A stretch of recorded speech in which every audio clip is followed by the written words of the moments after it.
There comes a time in every life when silence becomes thunder.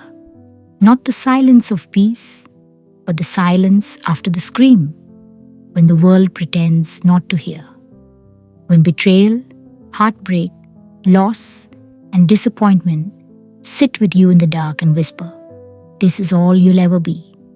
But that is not the voice of truth. That is the seed of power, raw, unformed, waiting for fire. Because pain is not your enemy. It is your invitation. Not to crumble, but to rise. Not to question your worth, but to discover it. Not to stay broken, but to become unbreakable. You see, the world has sold us a dangerous lie. That power comes from strength, ease, and comfort. That the ones who make it were born with something we'll never have. But the truth, the eternal, soul-rattling truth, is this: power is forged in fire.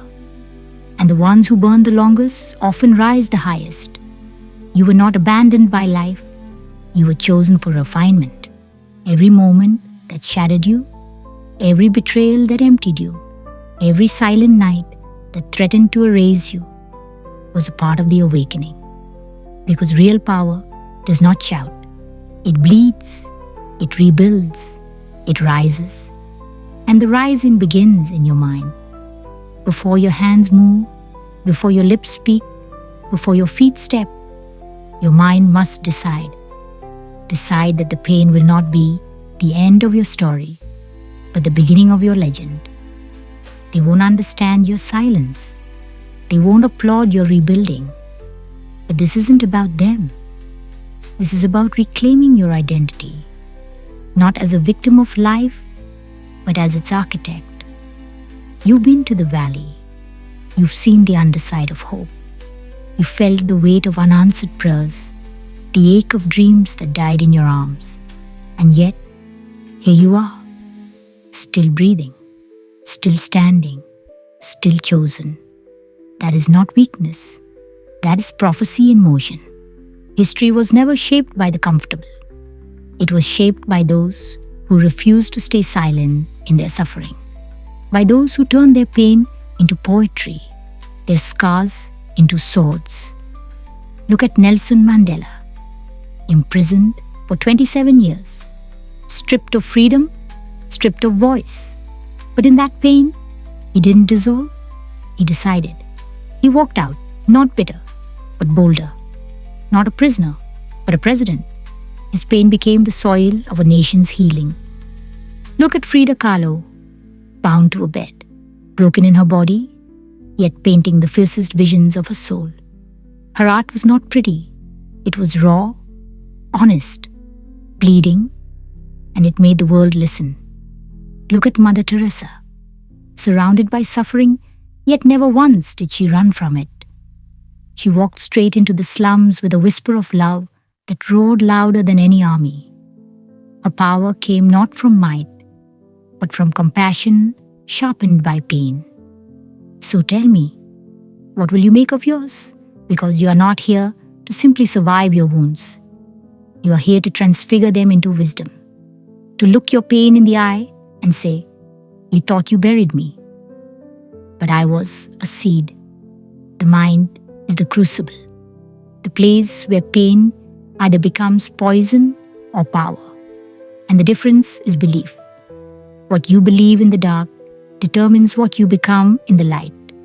If you believe your pain proves you're broken, you live shackled to the memory of who hurt you. But if you believe your pain proves you are being called, summoned, shaped, then every scar becomes sacred. Every failure becomes fuel. Every tear becomes a baptism. It's time to rewire your narrative. The world says pain is punishment. But the truth is, pain is a passage. It strips away illusions. It exposes what is real. Your job isn't to run from it. Your job is to feel it, face it, and extract the gold. The greatest power on earth doesn't come from a title or a throne. It comes from someone who has suffered deeply and still chooses to love, still chooses to rise, still chooses to serve. You don't need more motivation. You need revelation. The revelation that your pain did not come to destroy you, but to deliver you into a deeper, more unshakable version of yourself. The revelation that the strength you've been praying for isn't somewhere out there. It's already within you, dormant, waiting for permission. You give it that permission the moment you stop asking, "Why me?" and start declaring, "Try me." Not out of arrogance, but out of holy resilience. Because you were not made for the shallow end of life. You were made for the deep. And in the deep, pain is inevitable. But so is power. Clarity begins when you stop numbing the wound and start listening to it. Ask yourself, what is this pain trying to teach me? What truth have I been avoiding? What strength have I been suppressing? Pain is a mirror. It reflects back the places we have not yet healed, the truths we have not yet told ourselves. And until we face them, we repeat them. You cannot transcend what you're still denying. But the moment you name your pain, you name your power. So name it, own it, speak it. Say, yes, I've been through fire. Yes, I've lost what I thought I couldn't live without. Yes, I've been disappointed, betrayed, abandoned, misunderstood. But I am still here. And every moment I wanted to give up, but didn't, that was power. Every night I cried myself to sleep and still got up in the morning, that was power. Every time I kept going, when I had every reason to stop, that was power. You don't have to wait for some perfect future to be strong. You're strong now. Because pain does not destroy the soul, it reveals it. And what it reveals is glorious. Not polished, not perfect, but real, resilient, radiant. The world needs that version of you. Not the version that hides her wounds. Not the version that smiles through the ache and pretends. But the version who walks into rooms carrying the weight of everything she survived and still chooses to love, still chooses to believe, still chooses to build. Because when you've seen the bottom, you don't fear falling. When you've held shattered pieces in your hands, you learn how to create something stronger than what was lost. And when you've cried out to God with nothing but silence in return, you begin to hear something deeper. Not answers, but presence. Not clarity, but calling. Keep going. You're not finished.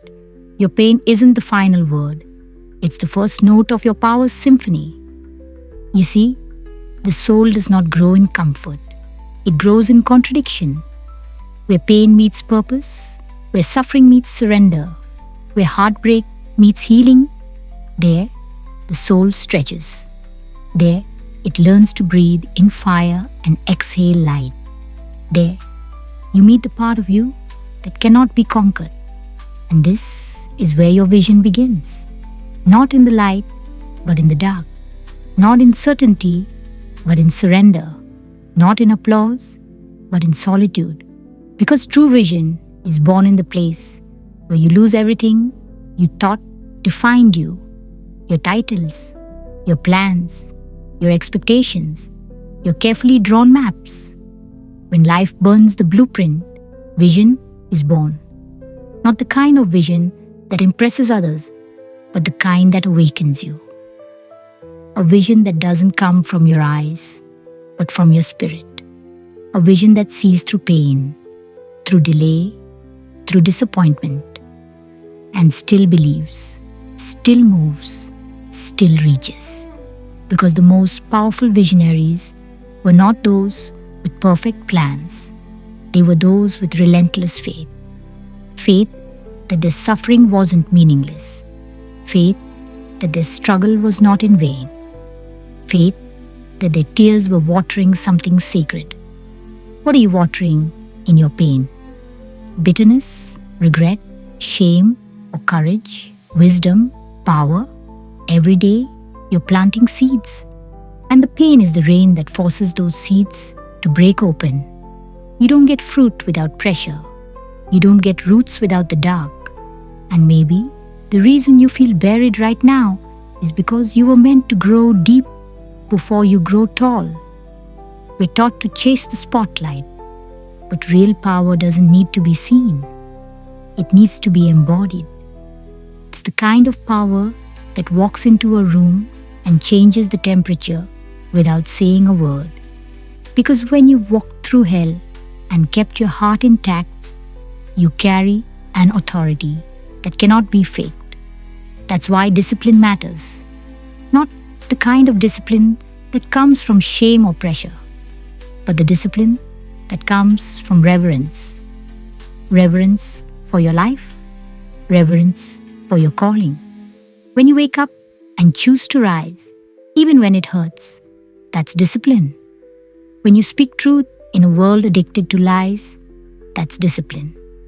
When you choose growth over comfort, healing over hiding, purpose over pity, that's discipline.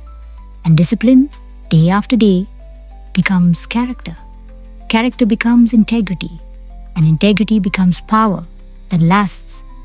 Not the fleeting kind, not the Instagram highlight, real kind, but the kind that changes generations. You were not meant to break and stay broken. You were meant to break and become unbreakable.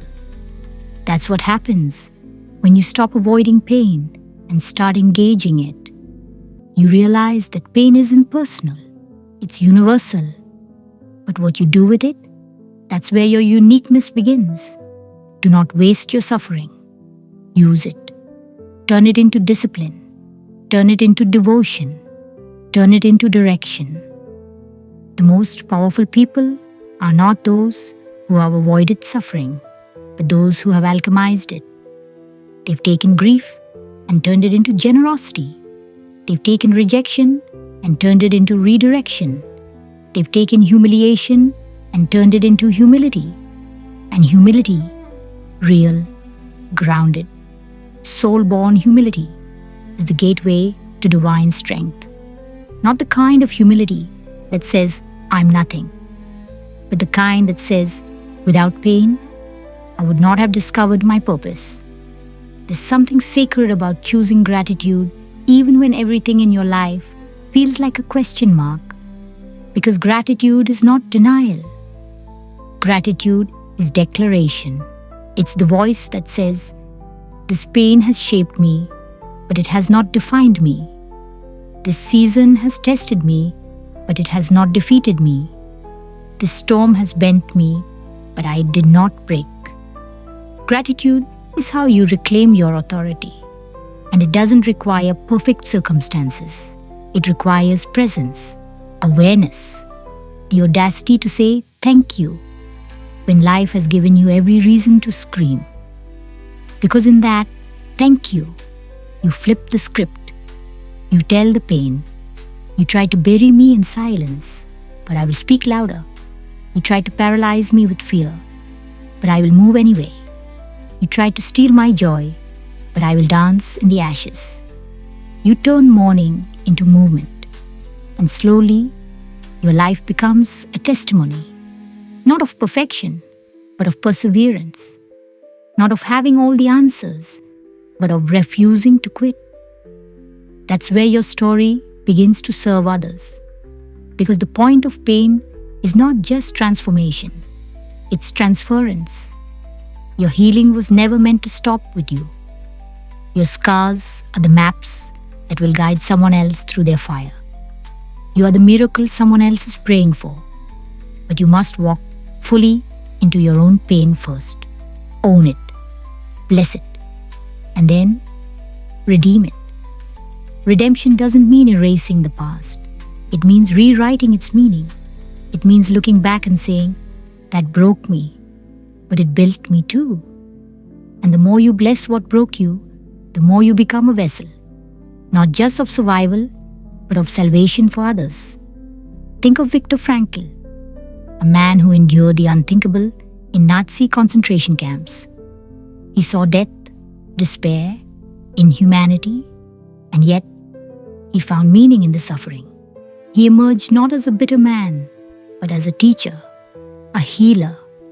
He gave the world man's search for meaning, not from theory, but from agony. And that book has changed millions. Your story has that same potential, not because your pain is identical, but because your response is powerful. Pain, when faced with faith, becomes medicine. And we need more healers, not perfect people, not untouchable icons, but broken open souls who chose to rise and are now lighting the path for others. That is what it means to turn pain into power, to go from silence to speech, from victimhood to vision, from shattered to sacred. So wherever you are today, whether you're in the pit or clawing your way out or standing on solid ground, remember this. Your pain is not proof of your failure. It's the birthplace of your fire. And you, beloved, were born to burn. Not with destruction, but with purpose. You were born to blaze a trail through the darkness, to light up corners of this world that only you can reach, not in spite of your pain, but because of it.